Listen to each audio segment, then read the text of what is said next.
दोस्तों, बिहार का जनादेश आ चुका है। नतीजे साफ है कि जनता ने जिस बदलाव की बात सुनी थी, रिजल्ट में वो नहीं दिखा और बिहार में जो बदलाव की आंधी है वो नहीं बह पाई। सत्ता का परिवर्तन जो है वो नहीं हुआ।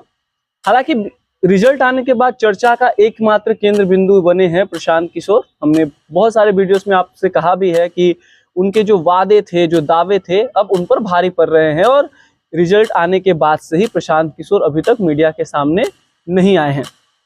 बहरहाल बहुत सारे लोगों ने बहुत सारी बातें की, कुछ प्रशांत किशोर के समर्थन में तो कुछ अगेंस्ट में। अगेंस्ट वाले लोगों का कहना है कि प्रशांत किशोर बड़बोले हैं, जबकि समर्थन वाले देने वाले लोगों का कहना है कि प्रशांत किशोर की जो राजनीति है उसको बिहार ने नकार कर अपने पैर पर कुल्हाड़ी मारी है। तो चलिए, बिना किसी लाव लपेट के और बिना किसी पार्टी के साइड लिए न्यूट्रल और निष्पक्ष ढंग से आपको बताते हैं कि आखिर प्रशांत किशोर की हार के पीछे की जो बड़ी वजह है वो क्या रही। दोस्तों, प्रशांत किशोर वो नाम जिसने एक समय पॉलिटिकल स्ट्रेटेजी को प्रोफेशन बनाया।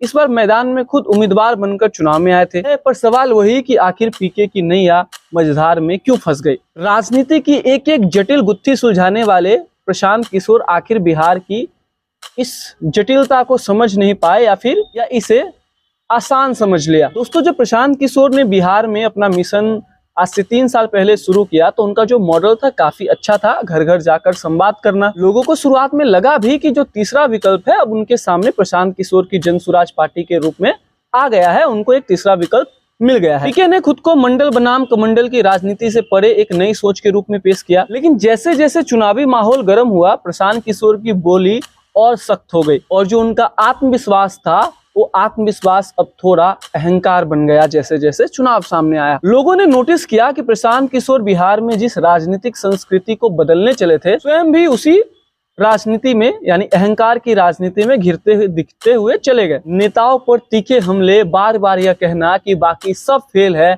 और केवल मैं ही सही हूँ, मैं ही सच्चा हूँ, इस रवैये ने उनके समर्थकों को सोचने पर मजबूर कर दिया। दूसरा कारण, दूसरी तरफ जेडीयू आरजेडी के पुराने गठजोड़ ने जमीन पर मजबूत पकड़ बनाए रखी।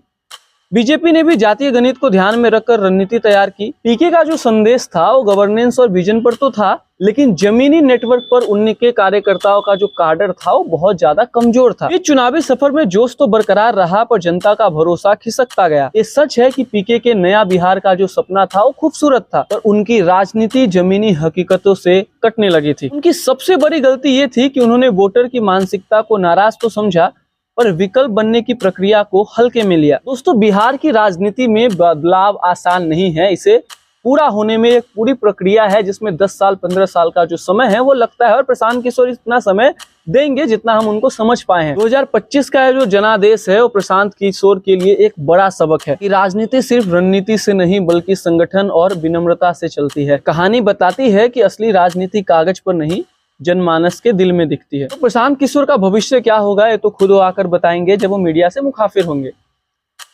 लेकिन प्रशांत किशोर एक अच्छे विकल्प थे, हम अभी भी इसका समर्थन करते हैं। और प्रशांत किशोर के पार्टी जो उनको समर्थन करते थे, लोगों को निराश होने की जरूरत नहीं है। बिहार की राजनीति में बदलाव होने में समय लगता है और एक झटके से बाकी कहीं राज्य में हो जाए, बहरहाल दिल्ली में जैसा केजरीवाल ने किया था, लेकिन बिहार में ऐसा संभव नहीं है। धन्यवाद।